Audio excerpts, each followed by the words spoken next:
Okay, so AJ, what this means to you is this.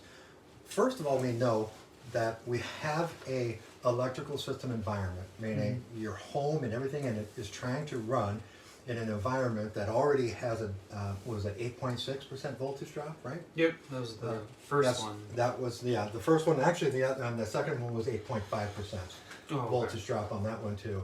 So where you have everything trying to operate at 120 volts, you're only able to operate with 109 volts now. Now there are some consequences of that. First of all, high voltage drop. That's what we have with the 8.6 and the 8.5, right? Yep. Now, if you combine that with poor electrical connections, this can cause what the National Electrical Code is calling glowing connections or overheating connections. Okay. Because what happens is this. If you take electrical energy and you apply resistance to it, resistance, all it's doing is taking electrical energy and it turns it into heat energy. Like a heater, right? Yeah.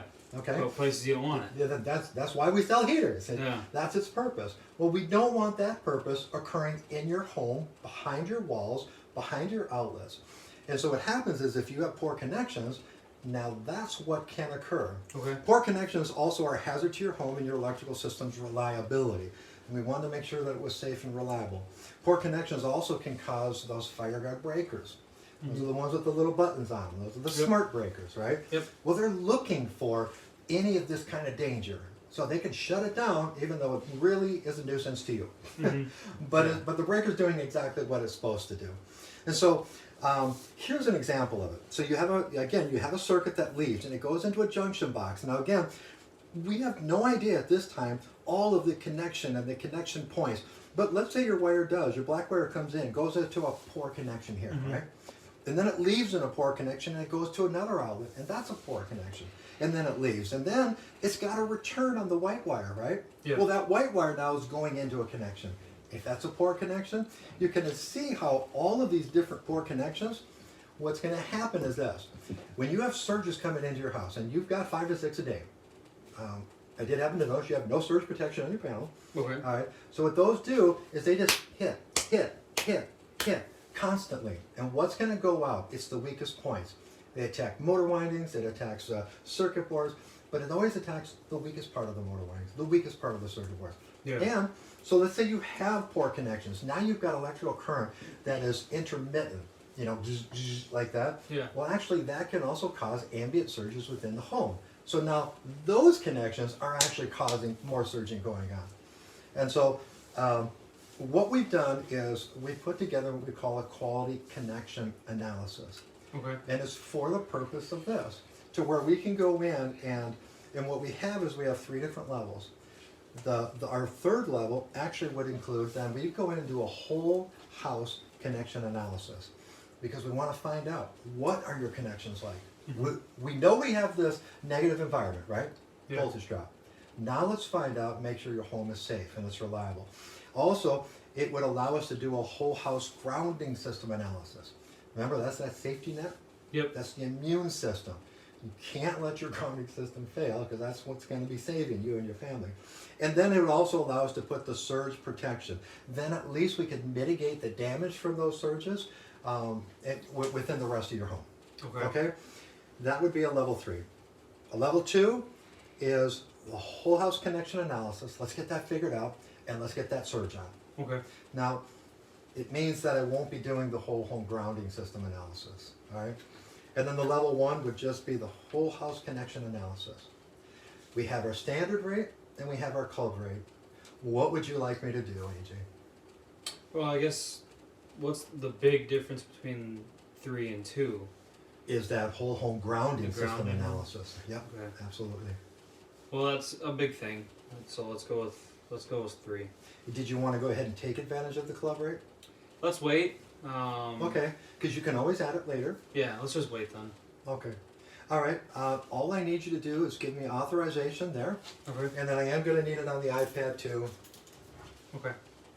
Okay. Great. All right. So that's on a safety inspection. Now, let's say it's a safety inspection and you don't want to do that. If he chooses not to do that on a safety inspection, this does a few different things. So first of all, we're here to make sure his home is safe, reliable, and energy efficient. There's really no way we can do anything more for this house than a QCA. That is going to make his house safe and reliable more than almost anything else we can do. So if he's not willing to do that, he's probably really not that concerned with anything else we find in the house. So we're going to do our safety inspection. If he says no, let's back up. He says no, he's going to call his manager. His manager will come on the phone. If it's still a no, then he'll do his safety inspection and he'll ask if he wants prices on anything. More than likely he won't, because he doesn't even want to pay for this, and then we leave. Or we'll come back and reiterate all the reasons why you need it after we do the inspection, and then maybe he'll buy it later. So let's go ahead and role play you saying no and getting Tim on the line. Or you're the manager on the line. So AJ, this is our standard rate, or if you'd like, you could take advantage of our club rate. How would you like me to move forward with this high voltage drop situation that we have in the home? It's been working for 20 years. This house has been. I don't think I need it. So let's just worry about the safety inspection, do all that stuff, and then I just don't want to move forward with this. Okay. There were a couple of things that you said that I just want to make sure that we're both in understanding on it. You said that your electrical system has been working. When you say that, do you mean the lights have been turning on, and when you plug your TV in, it works? Yep, everything works fine. Okay. Well, I would just have to disagree with you as an electrician. Okay. This is what I do, and this is what I know. It actually just comes down to a really simple law. It's called Ohm's law. I can't argue with it. I can't tell it it's wrong. It's just one of those things like gravity. I don't jump out of a plane and say there's no gravity. I wear a parachute. Yeah. Right? So I just want to make sure that you do understand that, yes, you do have electrical current flowing, but you do have a system that is starting all of your appliances, all your devices, and so any of those items, well, remember when I came in, I wanted to make sure you had all the information. Okay, and the part of the information I just want to make sure you understand that your system, your lights are turning on, but it wasn't working. At this point, you do have a failed system. Yeah. Well, that's fine. We'll just worry about the safety inspection and then maybe later. If you don't mind, I'm just going to get my manager because I'm not sure if I've explained it well, but I would just like to get him on the phone and... So we'll time out. What probably the better way to do this is just leave, go start the inspection, call him then, and then come back. Okay. Because otherwise he might say, no, I don't want to talk to him, that's all right. Right. And Where if we come back with him on speakerphone, it's not an option, we're just going to lay the phone in front of him. All right. So what I'm going to go ahead and do then, I'm going to just go ahead and start that safety inspection for you. Okay. All right. Where can I find you when I'm done? I'll be around. Alrighty. And then he'll call the manager, and then he'll come back and the manager will reiterate the reasons, and just one more voice saying, you really should be done, you really need this. And hopefully that closes it. So that's really how you go ahead with a safety inspection.